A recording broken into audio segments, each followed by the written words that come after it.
And welcome back to Sports the NEMO Way, the Moses Malone episode, chairman of the boards. The 6'10", 215-pound center is a one-time champ, three-time MVP. He's a 13-time All-Star, 8-time All-NBA, playing 21 years in the league, and he is a Hall of Famer. With career averages of 20, 12, and 1 on 49% shooting. And now I will kick to the noisemaker, Drew, who has him ranked the lowest of anyone at 27 overall and 7 on his center list. Drew? Well, first of all, that's a bunch of cap. There ain't no way that he only weighs 30 more pounds than me. No, there ain't no way. I weighed myself the other day. I'm 217. Yeah. That has me weighing more than You're Moses no way Malone. 6'10". No, I'm 5'10". I'm 5'10". So, yeah, no way. Okay, get that done over with right now.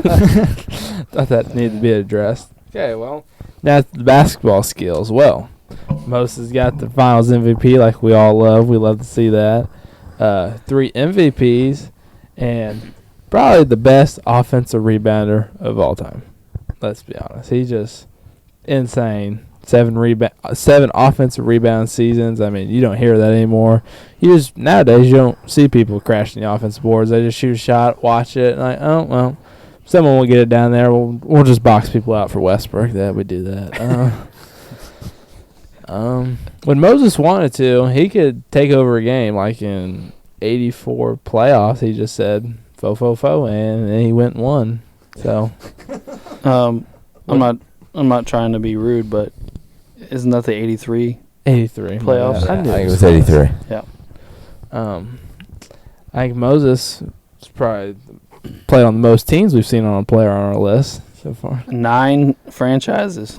That's insane. You don't ever see that from a superstar. Yeah, exactly. That's what I was getting ready to say too. Like you see, like some like Crawford and Joe Lou, Smith. yeah, like role players and stuff do it, but we don't ever see that out of superstars. No. And like 7, 8 different numbers. Yeah. I mean, He was just bouncing all over the place. Yeah. Probably one of the superstars we saw move the most is probably like Charles Barkley, and he went to 3 different places. Yeah. So that's just crazy. But Well, I mean, before we move on, let's think about the guys we've done so far. Have we had anybody more than 3? Well, you got some of the modern. I mean, LeBron's 2 stints in Cleveland, Miami, and Lakers. You got Durant's Durant. got Thunder. He's at 3 Warriors, though. He's Nets. 3. What about Kyrie's? No, we haven't done Kyrie. Chris Paul? He's got 4, doesn't he? Chris Paul's at the Hornets, Clippers, Thunder, Suns. Rockets. That's 5. Oh, 5. Wow. Yeah. Okay. So, yeah, CP3 I guess would probably be our team. Ooh, no, Dwight. Dwight's been on like 7 or 8 teams. Yeah. Because the end of his career has just been a team-to-team bingo game. Just jumping Yeah. around. Well, what about Parrish? How many teams did he play for? Warriors, Celtics, Sat on the Bulls bench. Bulls. He also played for I think they played for the Hornets. Oh, yeah. That's yeah, not very good. end, he kind did. of bounced He a did. little bit. Well, touch Dwight, though. didn't Dominique jump around at the end of his career too? Celtics and Yeah, I mean- Spurs. Dominic even played in Europe. No, so yeah, he left. He just fought Yeah. left. Yeah, he just went to Europe. About Rodman has 4 or 5. Rodman has a decent amount. Yeah, he's got 4. And What they're about old Oak? How many teams he played for? See, Toronto, New York, Chicago. I think Cleveland. at least 2 more. He played for Cleveland. Yeah. we Mutombo jumped Oh, around. Mutombo jumped around at the end of his career too. Yeah, because he's got what? Even in his prime, he jumped around a little bit. He's at what? Denver, and then where he started, Denver. He got drafted in Denver. I think so. Yeah. Yeah, and then where did he Philly, Atlanta. get? Philly and Atlanta, I think it goes Denver, Atlanta, Philly, Philly. New Jersey. New Jersey, Okay. Houston. I feel like we're missing someone. I feel like we are too. I have a computer sitting on my lap. I should just look. What about T-Mac and Vince? Well, Vince would have had a lot too. I Yeah. forgot There at about the end, him. it was Vince was every year just going somewhere. Yeah, I bet Vince is up there with Dwight. Because Vince, after New Jersey, it was just jumping around everywhere. He played for everybody. He did there at the end. Yeah, that's a good one. That is a good one. Who else? I'd probably say those are probably the main guys. I would think so. Dikembe's basketball reference page won't come up. Probably can't spell his name right. No, I know how to spell his name. I mean, I got him to come up. I just don't have his basketball reference page. Yeah. Well, I guess we haven't done them yet. Never mind. All right, I got him pulled up now. We're looking at Denver, Atlanta, Philly, New Jersey, New York, and Houston. So we'll miss New York. So Okay. 6 teams for him. But yeah, you're right on Vince though. I mean, Vince was Toronto, New Jersey, Orlando, Phoenix, Dallas, Grizzlies. Memphis, Atlanta. Yeah, he went to Atlanta at the end. There's 7 right there, and we might be missing one. And it looks like the White's at 8, with 2 different stints in L.A. Yeah, that's true. All right, with Vince, it's Toronto, New Jersey, Orlando, Phoenix, Dallas, Memphis, Sacramento, and Atlanta. Sacramento. So he's at 8. Okay. I We forgot about Sacramento for a year. Yeah. Man. Paul Pierce jumped around a lot then too. Not as much as those guys, but Shaq. he hit 3 or 4. Shaq was at a handful of teams. Well, he's the one I said too. we haven't talked about. Yeah, that's why I was saying it. But yeah, he did the same thing. Because there's this thing. It has it's a rainbow of Shaq and all his different jerseys. Yeah. Because he completed it or whatever. All right, well, I guess we can get back to Moses now. Were you done, Drew? You have something else? I'm done. All right. Well, that will now lead us to Ray, who has him a short jump up at 21 overall, but still 7 on his centers list. Ray? All right, we're going to pull, I guess I'll just go through the history, kind of like the days of our lives, kind of thing. We gotta have an hourglass here or what? Yeah, no, I didn't get that on Amazon yet. Mm-mm. It's in the mail. But anyway, slow start in the final years of the ABA, but still puts up just around a double-double average. Then he gets traded a couple more times until he gets to Houston, where he just blows up, averaging around 25 and 14. Damn good center so far. Then he gets dealt to Philly, where in the 83 finals, the Sixers teams wins the title, sweeping the Lakers. Moses also wins the finals MVP. Let's see, notable Phillies players for the team that year was Maurice Cheeks, Dr. J, Bobby Jones, and Moses. And then the Lakers had Jabbar, Magic, James Worthy, McAdoo, and Rambis. Rambis. So, I mean, that's crazy to think that he swept that Lakers team. Mm-hmm. And then the 86 season, Moses starts the NBA tour bus once again, going to 5 different teams in the 9 years. The last 3 years were pretty much a washout, and he was a shell of himself. But the stats and accolades and the competition he went against, I just couldn't leave him off the list. He's an outstanding player, one of the players the NBA made difficult to be great, but he rose to the occasion. And I don't know if he was just an asshole like some of the others, and that's why he got traded, but I mean, I just couldn't leave him off the list. I mean, stats are just outstanding. That's what you got, Ray? Yep. All righty. Thank you, Ray. And that will lead us to Wade, who just 1 spot ahead at 20 overall, but 2 spots up on his center list at 5. Wade? I mean, Moses he checks all the boxes. He's just, it's crazy that someone that good can be so far down your center list, just because center's just so stacked. But he's really up there with all the greatest centers. Really, I think the only thing he kind of lacks when it comes to the big dogs is just championships, for most of them. But other than that, he can do a lot of the same stuff all the other all-time greats could do. He put up the crazy stats, had he was great on both ends. Maybe he's probably in the conversation as one of the greatest, if not the greatest rebounder ever. Like Drew said, probably is the best offensive rebounder ever. I mean, he's got more MVPs than Shaq and Kobe combined, just to put something into perspective.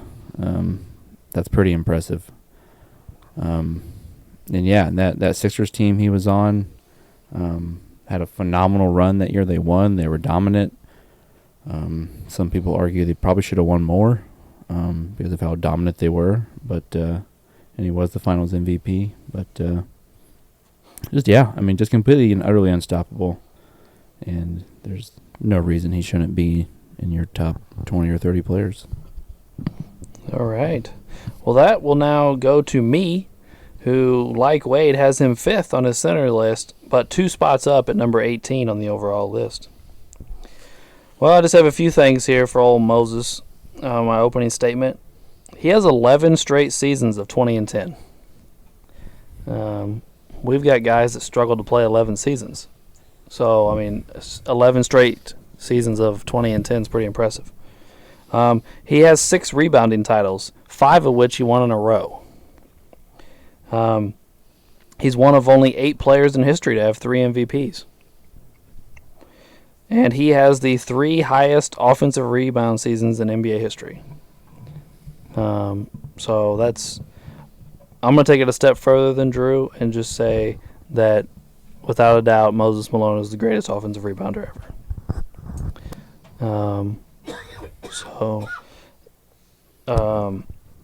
But the main draw to Moses for me, and I don't want it to sound repetitive like we did with, or like I'm talking about Dirk again, but his finals run is stupid impressive, which also gives me a loud wonder about Moses is if you were this motivated to win this year, why couldn't it have been done, again? Especially since they added Barkley after their title run. So it was a little weird.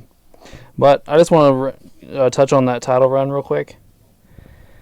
Not just the Philadelphia 76ers. Moses Malone was straight up dominant in the 83 playoffs. In the first round, they played the Knicks, and he averaged 31 and 15 on 57% shooting. And then he gave, while he swept the Knicks, by the way, then he gave Milwaukee the old gentleman's sweep, 4-1, while averaging 22 and 14 on 52%. And then here's the big one, guys. He goes to the finals against the Lakers and all-time great Kareem. He averages 25 and 18. And here's a big number for you. In the series, he out-rebounded Kareem 72-30. Wow. Yeah. And then in the deciding Game 4, he had 24 points and 23 rebounds. Wow. I knew it was impressive. I didn't remember it was that crazy. I read an article today that called Moses Malone Kareem's kryptonite.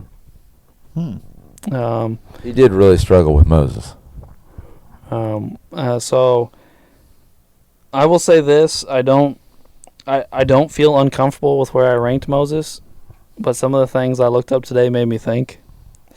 Moses has not only really impressive stats, he has a super impressive run to the finals and a finals MVP, and he has quite a few accolades. It's Moses' career is super impressive, and it'll be interesting to see after a lot of this research and talking with each other what all of us do with Moses at the end of this. But that is the end of my opening statement, and that will lead us obviously to the last one left, Uncle Doug, who has him at 16 overall, but back up to 7 on his centers list. Uncle Doug? Yeah, my list is pretty center heavy. And Moses may move up that center list. 6 is David Robinson, and I struggled with those two back and forth. So I could very easily see him moving up a little there. I remember that series against the Lakers, and Moses was so dominant. You guys have touched on most of the stuff. He is 9th all-time on the scoring list.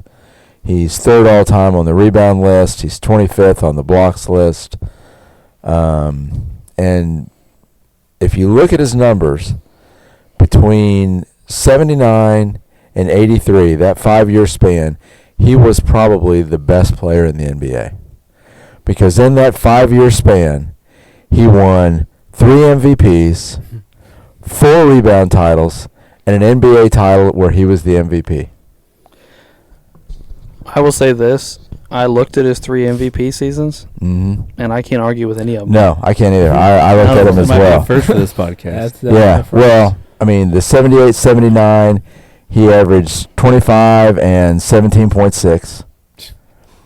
George Gervin was second. He averaged almost 30 points, but only 5 rebounds. Yeah, I mean, Gervin wasn't a rebounder. Not only that, but Moses' team had more wins than Gervin's. Right. So it's not like, Gervin had won 60 games or something. And then his 81-82 MVP, he averaged 31.1, 14.7. Number 2 was Larry Bird at 22-9 and 10-9. And then his 82-83, which was the championship year, was 24.5, 15.3, 1.3 assists, 1.1 steals, 2 blocks. Bird was second again at 23, 6, and 11. So, I mean, yeah, his MVPs were well-deserved. Yeah, I mean, other guys had good seasons in those years, but Malone was just better. Yeah. They weren't close like these other ones. Like Yeah. either guy you'd be happy with. Here it's just Right. Well, and he came into the ABA. That's where he started his first 2 seasons, straight from high school. And his first year in the ABA, he made the All-Star team. 18 and 14. Yeah. I mean, how many guys step in and do that? Now, the next year, his numbers went down when he went to the St. Louis Spirits. But I think that's because he was playing more power forward, and they had a big center. I'm trying to remember the name of the center that played for the Spirits. I want to say it was. They have him listed at power forward. It looks like he only played like 43 games too. Yeah, and I don't know. Well, there was a lot going on. They had Caldwell Jones. Yeah. His minutes are down that year. And they had Maurice Lucas. Right. So see, they had a lot of guys. St. Louis was trying to make the NBA, and so they kind of loaded up. They were the last team cut. And so that's a little bit why his numbers weren't as good. But, yeah, phenomenal player. Yeah, Maurice Lucas that season he played with the Spirit, that Moses played with the Spirits, averaged 20 points, 15 rebounds. Yeah. So. While Caldwell Jones averaged 12 points and 11 rebounds. Right. So most of the rebounds were being snatched up. And he still averaged almost 10. Like Ray said, almost a double-double again. Yeah. You know who else played on that team, though? Mike D'Antoni. Oh, okay. Wow. Yeah. All right. Interesting fact. Yeah. So, yeah, there we go. That's Moses. All right. Thank you, Uncle Doug. I'm good. All right, so I think we discussed this off air, guys, but let's hash it out a little bit on air. What are the difference in our rankings here? I know Wade and I have him at 5 on our center list, and you guys all have him at 7. What is the difference? The reason Wade, like, who do you guys have between? I think the difference in Wade and I is David Robinson and Bill Russell. Yeah. Same with me. Yeah, I dropped Russell, obviously, and I have Robinson 1 below him, and he has Robinson 1 ahead of him. Right. Okay. All right. And Drew, what I about would you, say buddy? the next two are Bill Russell and David Robinson. So Yeah, so he's the same way. Okay. I thought you had Russell ahead of Moses. I do. They're like the next two above. Oh, okay. Ray, you have Ewing ahead, right? Yeah. That's what yours is. You have Ewing, and then the next one closest is Shaq at 15. Yeah, we all have Shaq ahead of Moses, Yeah. which Mark told me today was wrong. He had to give me a lesson today on Moses, and Oh my he gosh. told me that there's no way that Shaq was better than Moses. And if Moses guarded Shaq, he wouldn't be able to move him, which I didn't find very truthful. Hey, he only weighs 215. Yeah, I can move. yeah. Come on, get out of here. I can kind of see Mark waving his finger like, God dang it, Alex! Why didn't you put Moses above somebody else? He said that he's redoing his centers list, and that Moses will be number 2. Oh my Oh, God! wow. Wow. Well, Moses is good. I don't know if that's Who's good. number 1? Kareem. Okay, well, I don't know. I mean, you could probably make an argument for him to be 2. Yeah. You know, if you knock down the old guys, like Wilton Russell, you could definitely, because 3 MVPs. He's got more MVPs than anybody other than Wilt, Russell, and Kareem. And his rebound, him and Olajuwon would be a good conversation. They both do things better than the other. Yeah. But Yeah, I actually had that conversation with Mark because I said there's no way that he's better than Olajuwon, and for their careers, Olajuwon averages 2 more points, and Moses averages 1 more rebound. But defensively is where Olajuwon takes the cake from him, and Olajuwon. We talk about, well, we haven't really talked about it yet, on the bad Houston teams that Malone played on, and but Olajuwon took one of those bad Houston teams and won a championship with them, without Dr. J or Maurice Cheeks or any other Hall of Famers, was something Moses couldn't do. And then he did add a Hall of Famer in Drexler the next year and won another championship. So I don't think the comparison between Dream and Moses is overly close, personally. Well, and I know you mentioned off air a little bit about the '83 championship team and Mark and Dr. J. Yes. Yes. Dr. J was not the second leading scorer on that team. didn't we say? It was actually during the playoffs. Andrew Toney. Andrew Toney. Yeah. He averaged 18.8. Dr. J 18.4 and Cheeks 16.3. Didn't we say that Dr. J was the third best player on that team? We discussed it, yes. Or We did. So I'm sorry, Mark. Read it or Mark's gonna be so mad. Listen when he hears to this. Yes, Mark is gonna. My phone. He's been working a lot of overnights, so like I'll wake up in the morning, to get ready for work, and I'll have like 14 messages from Mark where he listened to it while I was staying up overnight. Yeah, I gotta remember to turn my ringer off at night now, so Mark doesn't wake me up in the middle of the night. Hey, at least we have a loyal listener. That's good. That's right. We do. Him and somebody in France. Yeah. That's right. Shout out to that guy. We Yeah. appreciate it. We need to have Mark on more with some of the older guys. His 70s and 80s knowledge is pretty That's good. awesome. Yeah. We do miss you, Mark. We would be nice to have you back. We only have one person that got to watch that era. That's true. Yeah. That's very true. No, but I think the center list is malleable up top. I think the end of our center list, there's a drop off at the very end. Once you hit like 7 or 8, then it's just kind of your choice. Everyone, like almost every list I've ever seen has like the same top 7. Yeah. 7 or 8. You have the Kareem, Olajuwon, Shaq, Wilt, Russell, Moses, Robinson, usually Ewing there at the end, and then it's kind of just whoever you want at the very end. Yeah. But I if you go with all of us have the top 8. I mean, not the same order, but I mean, Right. the front 8 are on all of our lists. Sometimes, depending on whose list it is, they will sprinkle in Willis Reed before Ewing. Yeah. Right. But then it's Willis Reed or Ewing, and then that last spot or two is just up in the air. Mm-hmm. Yeah, I agree. So, I know I just kind of touched on it. He didn't have a lot of help in Houston. Moses, when he was playing in Houston, those teams weren't very good. Why do you think Philly didn't have any success after '83? I don't know. Yeah. Really, Boston and L.A. were so strong, and then Detroit started coming up Yeah, toward the end, and Milwaukee was pretty good at that time.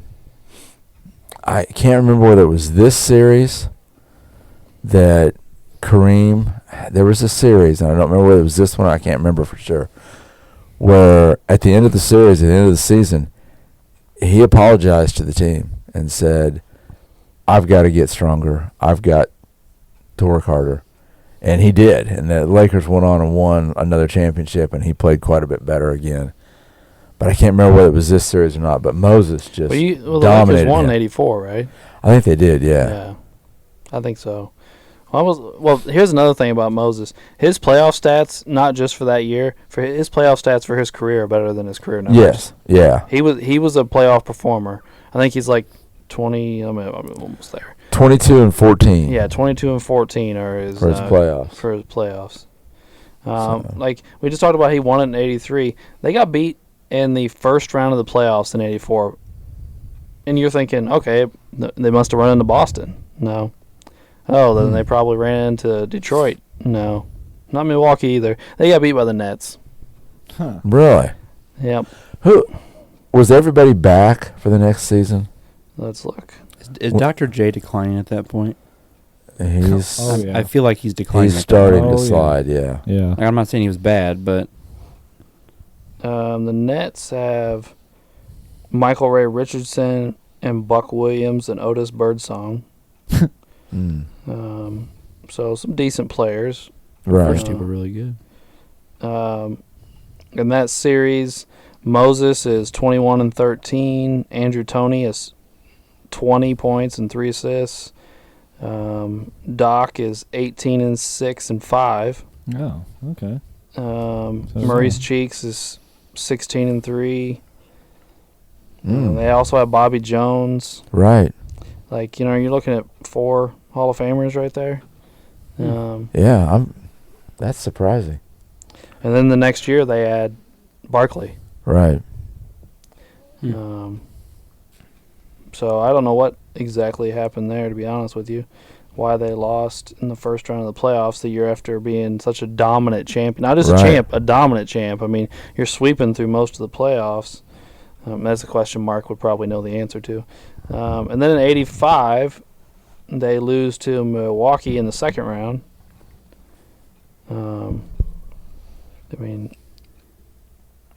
Yeah, and then they. I don't know what happened in '86, because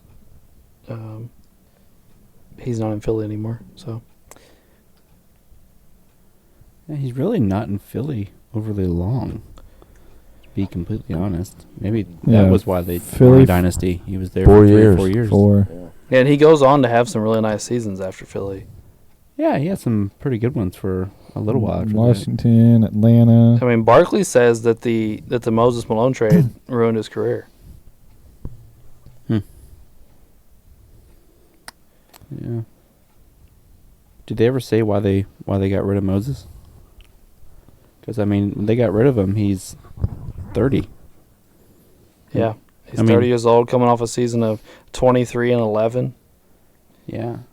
I mean, you can see a little bit of a decline in his play, but he's still putting up all-star numbers by far. Yeah, But maybe they thought the team was just over. The I think it was championship was over. I think window. I think it was over for Doc.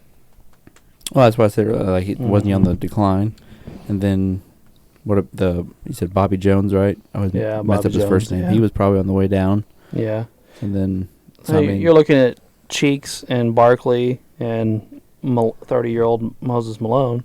yeah. I mean, that's still a pretty good core, if you ask me. No, I'm not saying it's bad, but I'm not. I just don't know all the details from back then. That's very true. There's so much that goes into that stuff. I mean, I just know because I watched a interview with Charles, and he just rips the Philly franchise a new one for the stupid moves they made, trading Moses for a basket of balls. It's Yeah. tricky when you weren't around back then, because I mean, people 20 years from now might look back and be like, why the hell did Houston get rid of James Harden? He was putting up 30 points and 10 assists. Why would they get rid of this guy? But when you watched it happen, he got fat on purpose and did all this crazy stuff to leave. We did do that. There was some conflict in the organization, and there's always little stuff that goes on like that he just gets forgotten over time or something like that. I'm not saying that's the case with Moses Malone. I don't know. But there's always little details that go into that stuff. Very true. Very true. He just goes to Washington after being traded and averages 24 and 11. Yeah. He's 20 and he's 24 and 11, then 20 and 11, then 20 and 11, then 19 and 10, and then the decline starts pretty rapidly after that. But imagine if he was someone who really took care of his body. 'Cause, I Or- mean, he does some crazy stuff already and has really high totals and all that, and he seemed to be extremely durable, but he wasn't really in good shape, no, to be completely honest. He got a little chunky. There was a lot of late in weight his on- career anyway. Yeah. At the beginning of his Yeah. career, he seemed to be in No, pretty he decent was skinny shape. at the beginning, but Yeah, and he's- he was like the Energizer Bunny, man. yeah, but even there, I'd say they're in the middle though. Even He's a still in little his doughy. prime years, he's not in good shape. I don't think. Like people talk shit about Harden right now. Well, kind of look at his. He was more out of shape Look than at his Harden. profile picture. It looks like it's a Sixers uniform. He's It got like looks a double chin almost. I mean, Well, just looking up a little bit about him leaving. Evidently, at the end of '86, he missed the end of the season with a fractured right eye orbital socket. Mm. And then Philly gave up on him. They dealt him to the Bullets along with power forward Terry Catledge and two middle future first rounders in exchange for all-star center Jeff Ruland and 26-year-old big man Cliff Robinson. Not to be confused with the Clifford Robinson that played with the Blazers in the 90s. But here's the Different thing. guy. But Jeff Ruland was out of basketball a year later. Yes. wow. Of course, the trade would end up disastrously for the 76ers. Moses went on to have a couple years of near MVP caliber play, while Robinson's play dropped off, and Ruland was decimated by injuries and never even gave the Sixers close to a full season. that sucks. Doesn't even really say why. They just gave up on And him 2 first round after picks. he got hurt. yeah. That's crazy. Yeah. I don't know. If I had to take a wild guess, I'd say they thought they need to do like a soft reboot. They thought maybe that core was over for their window, and they were going to kind of reboot it with Barkley and Cheeks. But I don't know who's doing it, but somebody is breathing really hard into their mic. I couldn't tell you. Like it was Oh, like no. reverberating through my Oh. headphones. No. Sorry, I wasn't trying to get. Can you still hear it? No, I don't. Oh my God, I'm so embarrassed. I don't know. But the years they had, like Julius had 14 on 86. He was in 14 years by 86. And you got McAdoo at 13. And you got Moses and Bobby Jones both at 11. So, I mean, they were Yeah, they pretty were- aging roster. Yeah, seems that way. All right. Well, we're kind of winding down here. Do we want to start litigation? Sweet. Sure. Sure. Sure. All right, Ray. All right. Well, my first one's one I've already kind of mentioned. Yep. Patrick Wha- Ewing. Yeah, why is Ewing ahead of Malone? I just feel like the roster Ewing had was just a little bit more crappy than Moses had, and don't give the look over there. I'm not talking about Charles Oakley today, but I just felt Patrick had the team more on his shoulders than Moses ever had. Well, hold on though. So you're talking about Patrick Ewing, who was the top 50 Here we player of go. all time, Yeah, here we go. and Charles Oakley, who you have as the top 50 player of all time. Yeah, that's correct. So 2 top 50 players of all time isn't a good team. It is, but I mean, sometimes That's all Moses had. sometimes you have Elijah one, and he just whooped your ass, and that's what happens. Ray, I think you need to admit you fucked up on Oakley. I'm not admitting this shit. You need to admit it, buddy. No, not tonight. Maybe later, but not tonight. But yeah, just Patrick Ewing. Just I don't know. All right, so here's my thing with you. Okay, is okay. I'll give you. I'll say that for sake of the argument, I agree with you that Ewing didn't have the team to win a championship like Malone did. Okay. What about the MVPs? One has 3 and one has 0. Moses was a little bit more wide open back in the day. What do you mean?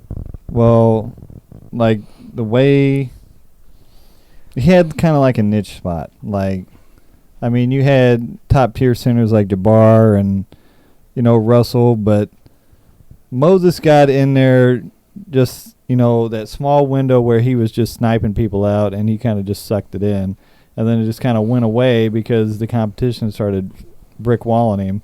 You have Patrick Ewing, which got brick walled by Jordan like every fucking year. I'll give you the Jordan argument. Yeah. So are you saying that the competition was more fierce for Ewing? Is that what you're trying to say? I think it was probably more fierce for Ewing than it was for Malone. Even though Malone, like, you can't shit on Malone for his competition because it was pretty ragged, but there was probably like a good 5-year stretch where it was just Malone or bust for the center position. Like, I mean, you can talk about Jabbar, but I don't know. Well, I'll give you, he might have been He had a better, stint. might have been the best center. But you got to remember, this is the Magic Bird time period. And he swept And he still got 3 MVPs. Yeah. Yeah. I mean, I'm not trying to say that they're like maybe on the level of Moses, but I mean, there was also some good centers in the 70s when he was playing, like Dave Cowens and Willis Reed, Wes Unsold. Bill And these are all Bill Walton. These are all first ballot Hall of Famers. Yeah. Get some lock, stop, and ready to play guys. All I mean, I think everybody we just named has an MVP. But I will say this, right? I say that the 90s is the greatest center era, so I can't even argue that it's. I can't argue against it now that I've said it. So I mean, Right. I'll give you that much. I just don't agree with your ranking. So I mean, that's fine. I have one more for you, Ray. Okay. Why is AI ahead of Moses? Oh, man, I don't even know on that one. Probably because I've seen him play. That's probably the big thing. Moses, I didn't get to see to play. I mean, I watched a couple highlights, and I mean, I can't really do nothing with that, but just I've seen AI pretty much. Okay, fair enough. I am done with you, Ray. Sweet. Now I move on to Drew, who I have the most questions for. Oh, wonderful. Oh, wow. But the first one's a pretty standard one. Why is Bob Pettit ahead of Moses? Bob Pettit. They both. They both what? The slow white guys. No. Not two fat guys either. 215. How big is Bob? I can't think. 185. They have Bob Pettit at 205. 205. There you go. I'm also bigger than Bob Pettit, guys. I'm racking in the gains, man.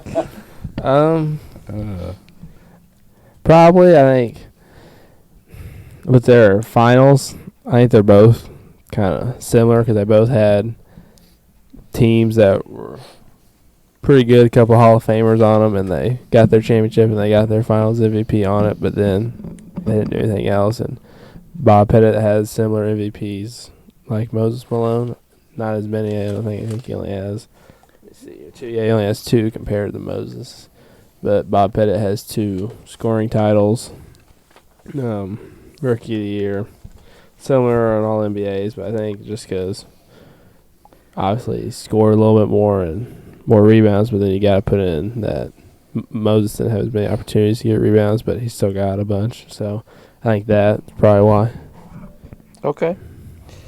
Now I move on to a little bit more of an interesting one. Why George Gervin ahead of Moses? Ooh. And they are contemporaries. They are. Like we talked about in that one MVP year, he beats out Gervin. So I don't know. Let me look and see what I was thinking.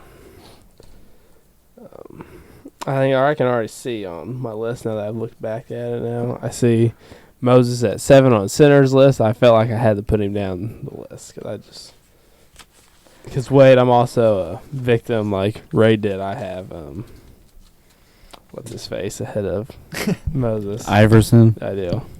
Yes, he does. Yeah. Wow.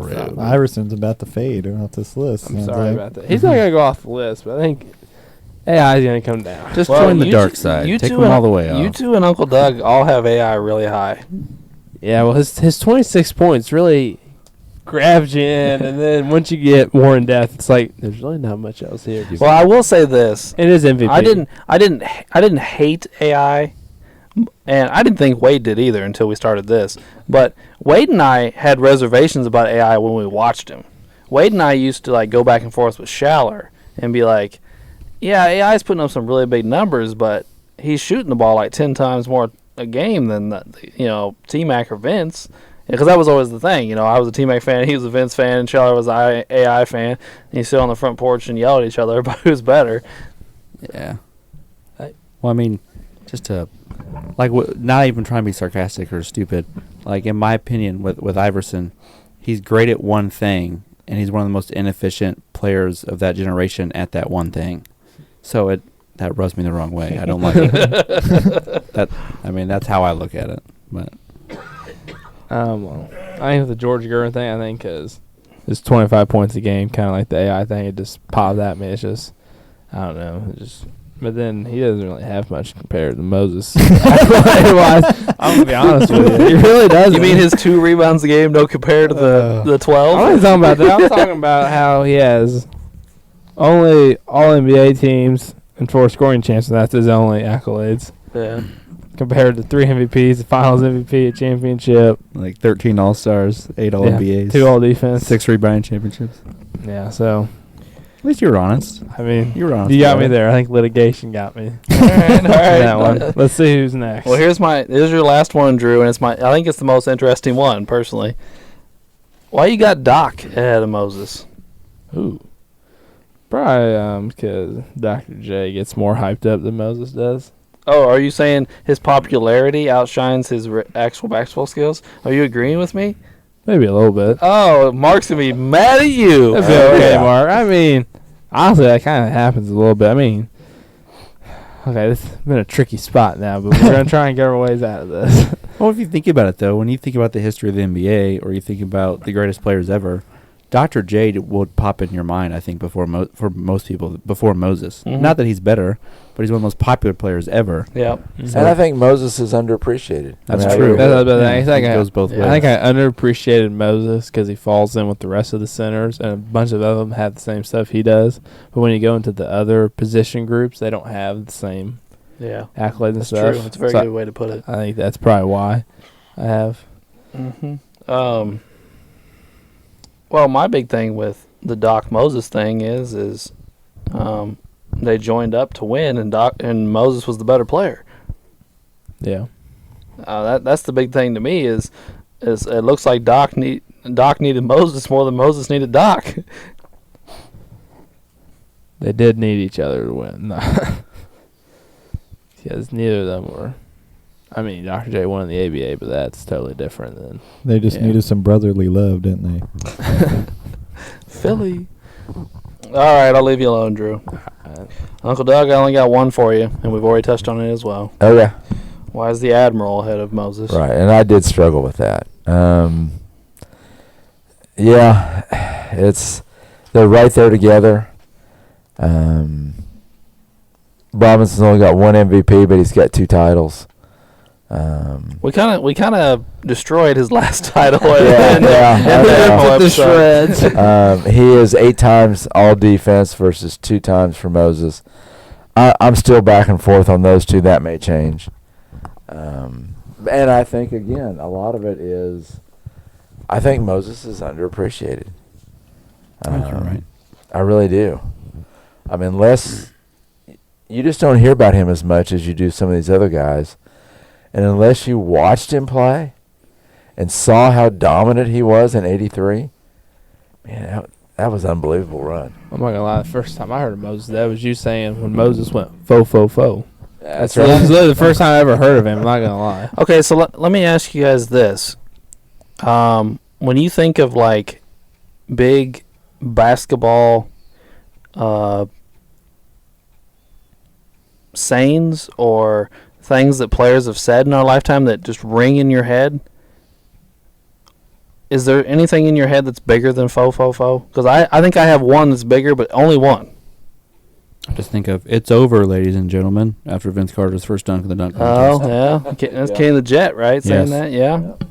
Well, for me, it's practice. Practice. We're talking about practice. That's I was thinking that's a about good that one. one too. Yeah. Yeah. But other than that, fo rings clear It in my does. head so much.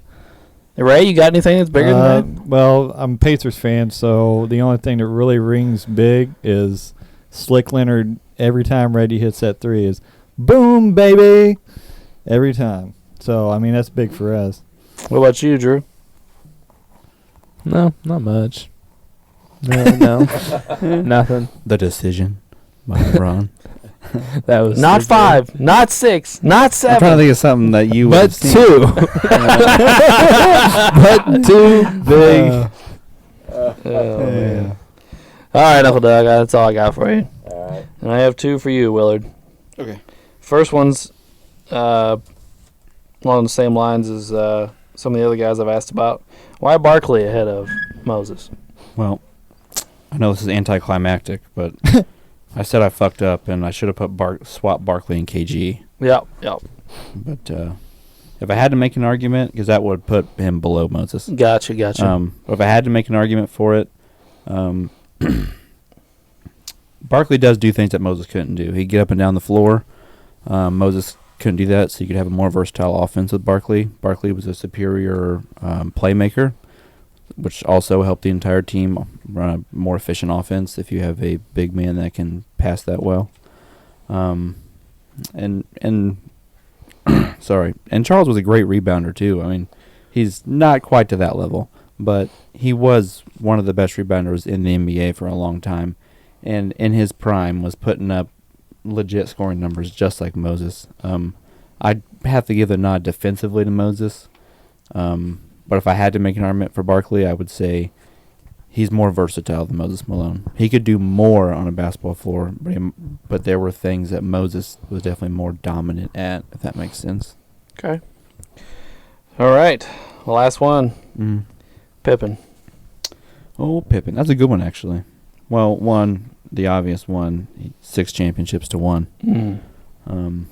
But other than that, you got a center and a wing. Yeah. One's one of the greatest rebounders ever. One's one of the top perimeter defenders ever. One scored in the paint. One, drove and kind of did a little bit of everything offensively and ran point forward. Again, I'd probably go versatility. Better defender, one more. But then that goes back to the argument of Where's the is line? the second best player on a 6 championships more important than the 1 championship being the best player? So I don't That's know. what I was going to bring up in a second. This is a good. We've asked this question a few times, but this one's actually kind of more interesting than some of the ones we brought up before. Like, you're the best player on 1 champ. This guy was never the best player on any champs, but he's got 6. He's the second best player on 6 championships. I'm not saying one's better than the other right now, but like, it is interesting to think about. Like, what is more impressive? Well, part of that is how you feel about it. Yeah, Too. true. I think depending on like your ego and stuff, like if you're fine with being the second guy and winning 6, or if you want to be the man and just stick it out, and then you finally get yours. I think it kind of depends on what kind of person you are, depending on how you feel about it. Yeah. So I what you're saying is, if you get a feeling, just go with it. That's right, Ray. I mean, but to kind of summarize what I was trying to say about Pippen, I think Pippen does more on a basketball floor than Moses. Moses utterly dominates a couple things. Pippen was good at almost everything, and great at one thing. Yes, sir. So Agreed. All right. that would be my answer. Well, that is the end of my portion of litigation, unless somebody has something to ask me. And I forget to look at the list every time.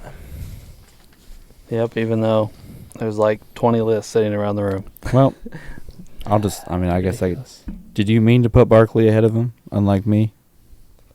I don't know. So you can give your opinion on Barkley if you want. Yeah. No, I think you had some really good points with Barkley.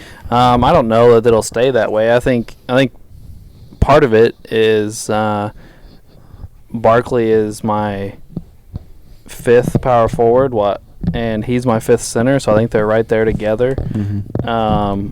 And like you said, I think both of their biggest strengths are the same thing. They're 2 of the greatest rebounders of all time. I think I would rethink it. I really do think I would rethink it now, to be honest with you. I think I would probably move Moses ahead of Barkley, but I do have, I don't know, and I'm not even 100% sure why, to be honest with you. I do really, really have a spot in my heart for Barkley. I just think he was so unique. And I just don't think we'll ever see another guy like him. The best part about Barkley, though, is even after he retired, we all still love him on TNT. Yeah. So you still see him all the time, and he's hilarious and all that. Yeah, although he did talk about the other day that he and Shaq have been having conversations about stop doing the TNT show because now they just catch so much flack for being mean all the time. Oh so, my god! and they're like, we're just tired of like. He's like, it becomes unfun when everybody's always whining. He's like teams literally call our bosses and complain, and then our bosses come talk to us about being too mean to current players, and he's like, it just takes the fun out of it. Oh my god! Cancel culture, go away. I feel you. And the only one I had is, I know you don't like him, but you have Chamberlain behind Moses. So if you wanted to elaborate on having Moses being better than Wilt Chamberlain. Yeah, it's pretty much. Who did we do last week? You asked me about Wilt too. Who was last week? Dirk. Maybe. Was it Dirk? No, it was. Last week was Oscar. Oh, Oscar. Okay, gotcha. Anyway, I have a lot of problems with Wilt and things that affected his basketball play, and I think it plays out when you compare Russell and Wilt. You know, one guy was completely dedicated to winning basketball games, and the other guy just really, really wanted to look good. I agree. Wilt was an egomaniac, but he did win more than Moses. He did on maybe the most stacked team in the history of basketball. I mean, we're talking about three players. A lot of us having our top 10, top 15 playing on the same team together. At that time, especially at that time, was completely unheard of. And Wilt also plays on probably the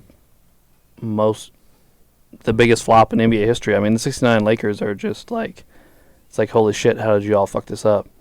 It's I don't know. I have a lot of feelings on. He did end up with 2 titles to Moses' 1, but he played with so many stinking Hall of Famers. I mean, a lot of guys that maybe not a lot, but a few guys that made our lists. I mean, West and Baylor, but he also played with Billy Cunningham, who's a really great first ballot Hall of Famer.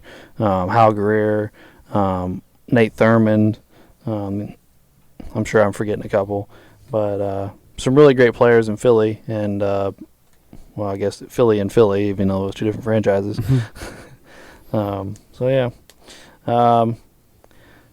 and to be honest with you, if Wilt would have played against Moses, I'm not sure that Wilt would have ate him up.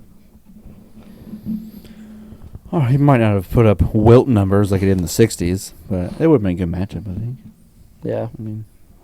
We were talking about Kareem's kryptonite earlier, is in Moses Malone. And I know this isn't an apples to apples comparison, but Kareem ate Wilt up. So I don't know. It's interesting, and Moses was he was very physical. First off, I don't believe he weighed 215. No way. But I don't think he weighed 300 pounds or anything. But no. I don't think there's any reason to think Moses didn't weigh 250, 260, somewhere in there. Guys don't talk about you like, man, I just couldn't keep him off the boards. I just couldn't move him. I just couldn't, he moved me so easily, blah, blah. Guys don't talk about you like that when you weigh 215.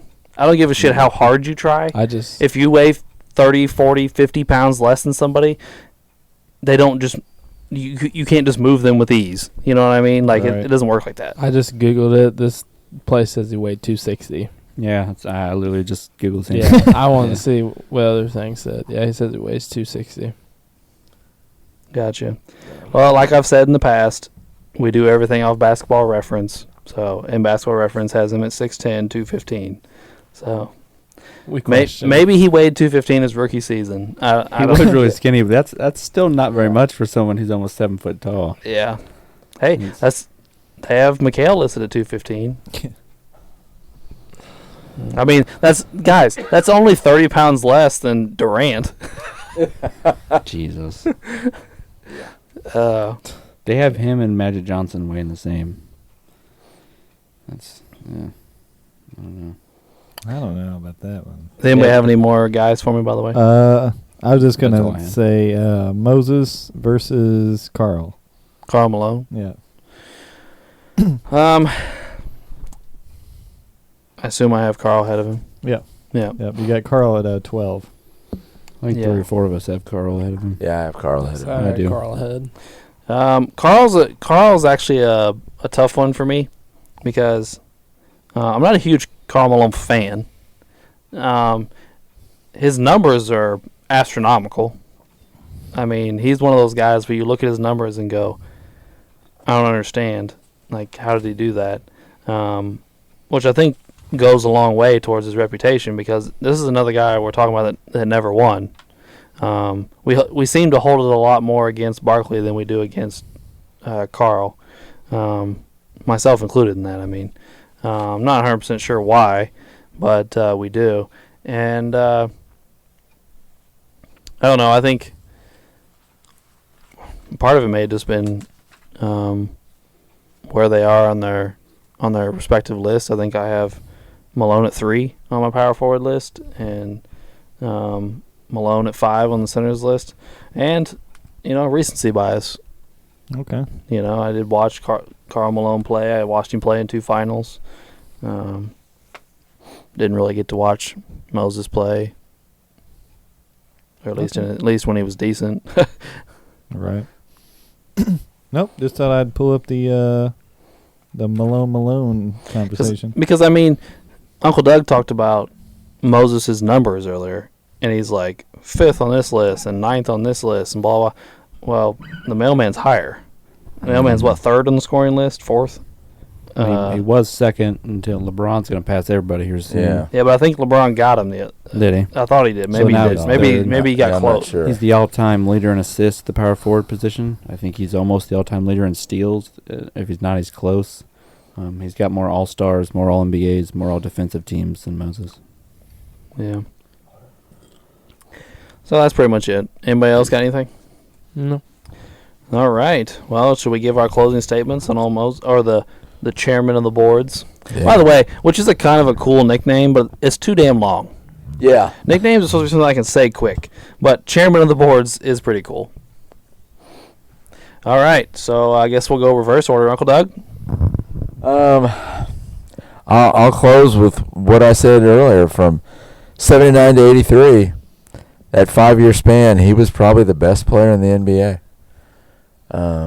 Doing some of this other going through, you kind of wonder what happened there in Philly. I mean, he had the injury that terminated the one season, and then they gave up on him. We like to talk about what ifs, and what if he had stayed? And they brought in some other guys, because one of the draft picks they traded away ended up being Brad Daugherty. Well, they traded him away too. Yeah, I mean, so they could have been interesting. Well, I guess that leads us to me. I think Moses, like Uncle Doug has said a couple times tonight, is underrated. Not as underrated as Mark would think. I'm not going to move him up to number 2 on my center list, but I do believe his career is underrated, and his accomplishments plus his stats put him in an elite league company. Wade? I think we've covered just about everything. I mean, he just an utterly dominant player, and when you go through the history of basketball, you can say he was the best player in the NBA for a time of it, which only a limited amount of people in the history of the NBA can say that. And he's one of those guys. And he got the championship, he got the Finals MVP, he's got the MVPs, he's got the numbers. So I think it's just a simple decision. All right. And Ray? He wasn't flashy. He just grit and grind and got the job done. Just a phenomenal player that really kind of got overlooked. But, I mean, he's got everything that checks the box, so really makes no sense why he wouldn't be on anybody's list. So Okay. And Drew. Like all of you guys said, he checks all the boxes. I think one of the biggest things that I've kind of learned from this episode is that Moses is kind of underappreciated. I think we all can kind of agree to that. Even if players on a team that didn't perform as well in the finals, I think get more credit than they deserve. Honestly, I think Moses deserves. Well, I mean, back then they all voted whoever votes for Finals MVP. They gave it to him, and he definitely deserved it. And I think he needs some more credit for that. So. Fair enough, Drew. And that will end our Moses Malone portion of this episode. And that will lead us into trivia. Ray, can I get a marker, please? You sure can. Thank you, sir. And Drew, I assume you're ready? I am. All right, what you got, TikTok man? It is from TikTok. I saw it last night. Who was the first NBA team to have a 2-digit winning streak and a 2-digit losing streak in the same season? So you just want the franchise, huh? It's just franchise. I'll tell you the year too when we answer, but I don't need the year. Huh. In the same year. All right, I got to guess. You only got 30 shots at it, boys. You got an answer. I got a guess. Yeah, I got one. All right. I said the Lakers. Okay. I said the Warriors. All right. It's in the Knicks. I also said the Lakers.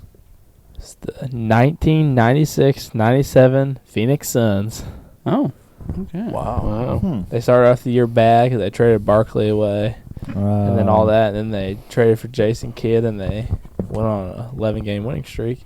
They went on a 14-game losing streak in the beginning of the year, and then they had an 11-game winning streak to end the year. Interesting. They ended up making the playoffs at 40-42. All right. Good question, All right, Drew. yeah. Who would like to go next? I guess I can go. All right. Got to make sure I word this correctly. Who has the record for most free throws made per game in the playoffs for one playoff run? Okay. Can you repeat it again? I'm sorry. Who has the record for most free throws made per game in one playoff? Okay. So like the entire run that year. Yeah. Per game. All right, I got a guess. Same here.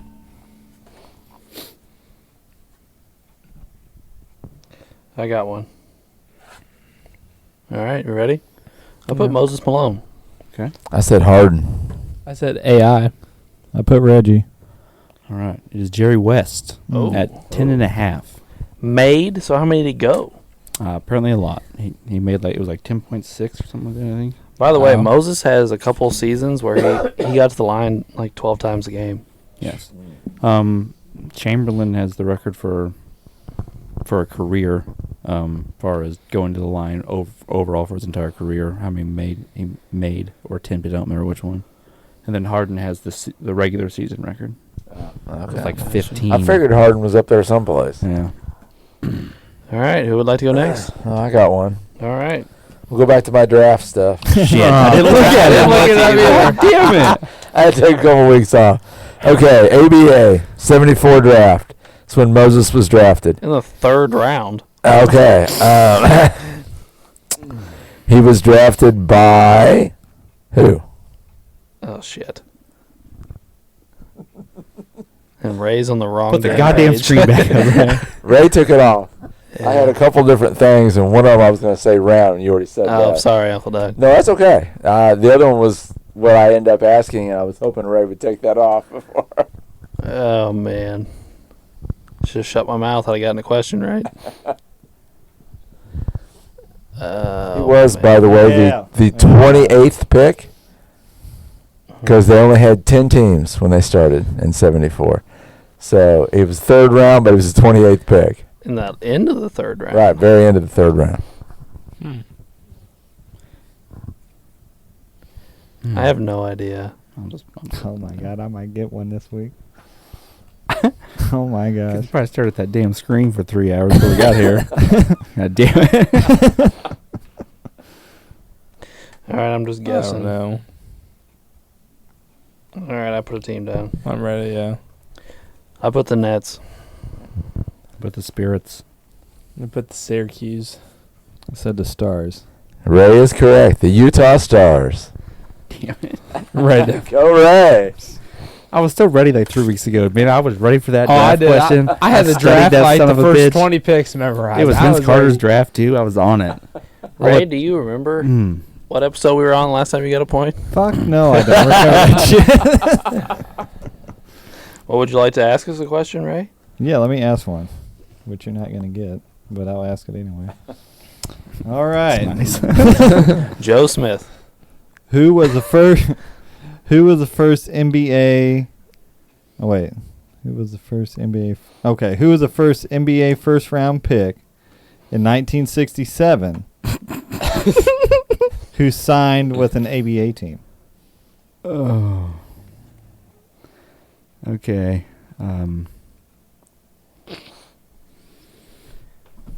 Who was the first NBA first round draft pick in 1967? Who signed with an Sweet ABA Jesus. team? I don't know. I have no idea. You're welcome. I was probably guess something Smith and get it right. Yeah. Well, I mean, if you go Smith, Williams, something like that, good chance. I don't know. I gotta I guess. wrote someone down. All right, I wrote someone down. I'm pretty sure I'm wrong, but I wrote somebody down. Everybody? I put Rick Barry. I put Rick Barry. I put Artis Gilmore. Put Elvin Hayes. Right.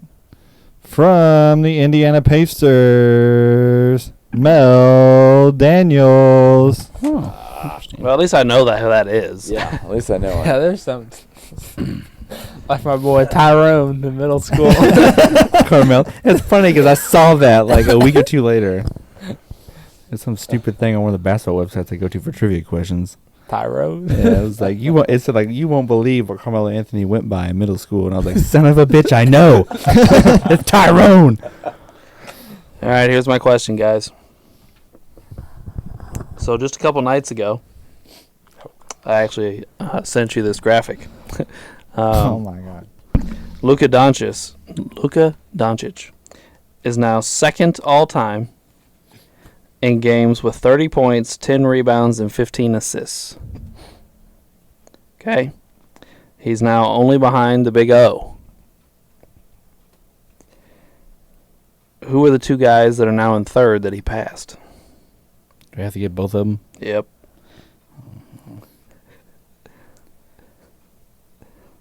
I'm gonna start paying attention to your graphics. I'm gonna study them from now on. Like I look at them, but now it's like, crap. I know there was quite a few there I sent you guys and nobody responded to me.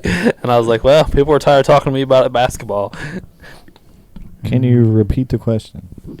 Yes, just a few nights ago, Luka Doncic did a feat that I sent you a graphic about.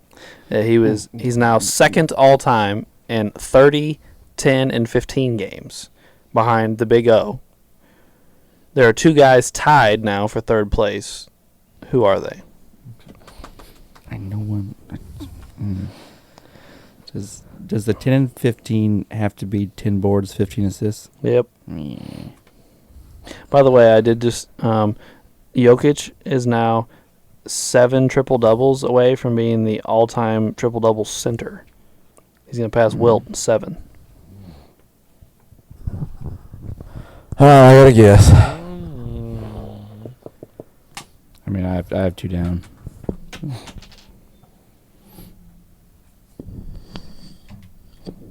Crap. I'm drawing a mind blank on this last one. I was just thinking of somebody. Pretty sure I got one. I'm debating on the other. I don't think I got it, but it's alright. Alright, I'm ready. Ray, good? Is that everybody? Yeah. All right, what we got? I said Bird and Westbrook. Put Westbrook and Harden. Magic and Westbrook. I put Westbrook and James. Drew is correct. Damn it! Let's go. Magic and Westbrook. Yeah. They both had 7 apiece. Doncic has 8 now, and Oscar has 22. Whoa. The other thing I sent you guys was that Luka is now 10th all time in triple doubles, and Jokic is 7th. That's ridiculous. And if Jokic keeps doing what he's doing now, because he's had like a triple double in like 8 or 9 straight games, he will pass.